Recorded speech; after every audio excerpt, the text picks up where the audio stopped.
This video was made possible by Artlist.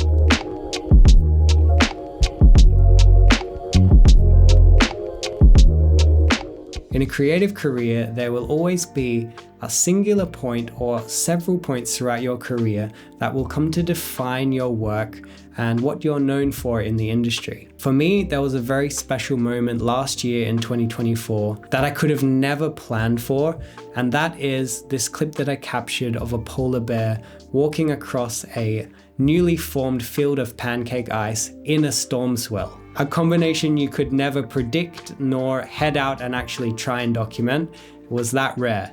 So to see this, first and foremost, put the cameras down, was truly one of the craziest things that I've ever seen. I actually looked at my friend Siggy, who I was with on the trip, and we both had our jaw dropped, and I just could not believe what I was seeing. For this clip, I captured it actually on my expedition to the North Pole, which was done in October of 2024. I'm actually going to save breaking down the story of that expedition for a separate video series because I did vlog most days in between shooting, and I would love to put those into their own videos. So you'll have to stay tuned for that. For now, I want to focus on that specific moment that I was creating this video because it is quite a hilarious backstory. It is probably one of the worst videos that I've ever captured. Not only is it shaky and has mistakes in the way that I was operating the gimbal, but it's also out of focus. And I've had to actually use quite a few editing techniques to bring it back to life, because it was a shot so unique that it's not something you ever would choose to not use. And it is in fact a time where all problem-solving methods in post-production come into play to try and bring it as close to being sharp and stable as possible. So I spent the last few months really trying to think about what made this video and also the photos that I captured in that specific ice environment with polar bears so impactful online. And I really think it is this rare combination of the waves, the newly formed pancake ice, and having wildlife on that landscape. It really created a shot that almost seems like AI. And there have been so many comments, hundreds if not thousands of people that really truly believe and have even called me a scammer for trying to say that this is not AI. But I can guarantee you, unless my eyes are AI, I don't think they are, I physically was standing there on the edge of an icebreaker heading to the North Pole when I captured this video. It was also the photo series that I was trying to capture both throughout the expedition, telling a greater story of the North Pole itself and the surrounding landscape. The shots of the polar bears that I captured in that marginal ice zone have had such a huge impact online as well. To think a little bit about why that impact is there, it is worth clarifying that the ice in this video and in the images is newly formed pancake ice. So essentially you're seeing the creation of what will eventually become the Arctic sea ice. I wanted to make this video to kind of give that backstory to help debunk that whole thing about this being AI, because it is not. But it is something that I've had to fix quite a lot in the grade to bring it back to life because of those mistakes that I made in the moment. Now, we're actually sitting in a safety briefing on our first full day of the expedition. We had traveled north from Svalbard through open ocean and then up to the marginal ice zone. And that is the stretch of ice that links the open ocean to the actual dense Arctic sea ice. It can have so many different types of ice, but the one that particularly we saw that day was pancake ice. And it really is something that you have to be at the right time of the year to see, because it requires extremely cold conditions to actually form new sea ice out in the open ocean. And not only that, adding this wave in just made such a surreal look that really is kind of hard to digest as being something on the earth because it's not really been seen before. So we're in this safety briefing and I could see a couple of my friends starting to look a little bit concerned, like something was going on outside. And shortly after, everything was stopped and the news went out that there was a polar bear walking past the ship. I hadn't used any of my cameras yet on the trip, so everything was still in the cases. So I went straight in to my room. I grabbed my Ronin 4D, I grabbed the 35mm Nisi Athena Prime and the 85mm, which actually is what I ended up shooting that shot with. And in addition to that, I grabbed my Canon R5C and 400mm 2.8. That is my go-to photography combo when I'm shooting wildlife. So in that situation, I was running through the ship like a madman with these massive cameras out onto the bow of the ship. I went up to the higher deck, to the helipad, where I was able to situate myself a little bit higher, giving a little bit more kind of angle that you would see maybe from an aerial perspective. Gives you a broader sense of that landscape, and I'm really happy with that choice to be higher for that shot, because I feel like it helped me to see a little bit further out into the waves as they kind of went out into the distance.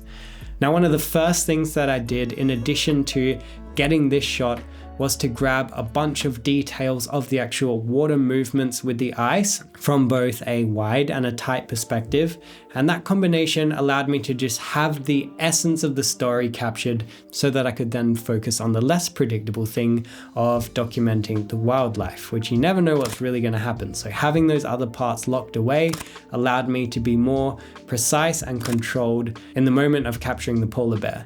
I had been shooting on the 35mm Nisi Athena, which I had the settings correctly linked for in the focus mode of the Ronin 4D. So when I put the 85mm lens on, I forgot to change the profile. So actually the shot is completely out of focus. You can actually see the bottom part of the frame is pretty much there in focus, and right where the bear was walking through the frame, that was really where the depth of field started to fade out into an out of focus background. So luckily there was enough detail there that I could go in the edit and bring a little bit of a central selected sharpening area to that bear and the surrounding area, and at least bring enough impact there to make it viewable on a 4K screen. The sponsor of today's video is Artlist, which is an all-in-one platform for filmmaking, from finding the perfect track that can help amplify the storytelling elements of your videos. They also have sound effects, which is something that I use all the time in my filming of nature.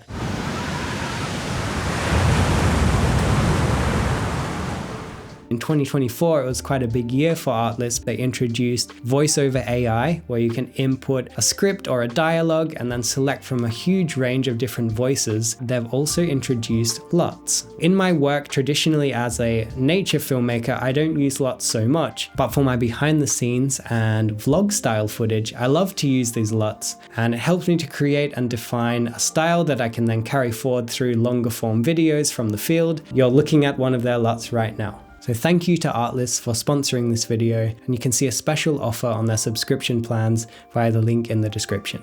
The first thing that a lot of people think when they see this shot is that the ice is melting, everything is turning to open ocean. And yes, of course, that is true to an extent, but for this particular shot, it is rather a positive reflection of the Arctic landscape, seeing healthy bears flourishing, choosing to be in that environment. We didn't see any polar bears further north for the entire expedition. They were all in that marginal ice zone where there was open water and they could more easily find their food in the form of seals. It was just a surreal time to see so much life and energy in such a hostile environment. Now, going back to that element of having these career defining moments, you can never plan for these. Really, it is just about being out there, spending as much time in the field, immersing yourself in the environment that you're looking to document.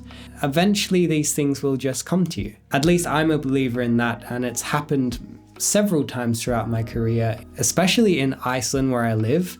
I feel like the weather, there's some kind of interconnection there, and often when I've really needed a certain set of conditions to happen, it really has pulled through and has led to the creation of images that you could never plan for. You just have this hope or dream that something might unfold one day, and then to actually have that come into reality is such a wild feeling. and something that you just have to be proud for, and pull those moments together to help kind of create a wider picture of what your work or message is as an artist. For those who haven't seen before, I actually have a filmmaking academy specifically about filming nature. And in the course, I dive deep into how I use DaVinci Resolve in terms of creating stories and color grading. And then we actually go out into the field and I break down all the methods that I use to film, from flying drones to using gimbals and even the biggest cinema setups that I have. I covered the entire scope of filming nature. In addition to that, I also have a photography editing masterclass, so you can see how I use Adobe Lightroom to craft cohesive and aesthetic photography edits that have really driven my career forward over the last 10 years. So with that said, that is the backstory of the video that has been seen by far the most out of anything that I've ever done. And it feels really great to have shared a little bit of behind the scenes of that moment, because of how much of a whirlwind the comments can be from people that have such vastly different and contradicting views of what they're seeing. So this is the real story behind it, and no, it is not AI. And I'm glad to have had a camera there, even though I wish I could have got the settings better and made it less shaky and more sharp, but we just get what we get and we just work with that. So for now, I say thank you for watching, and I'll see you in the next video.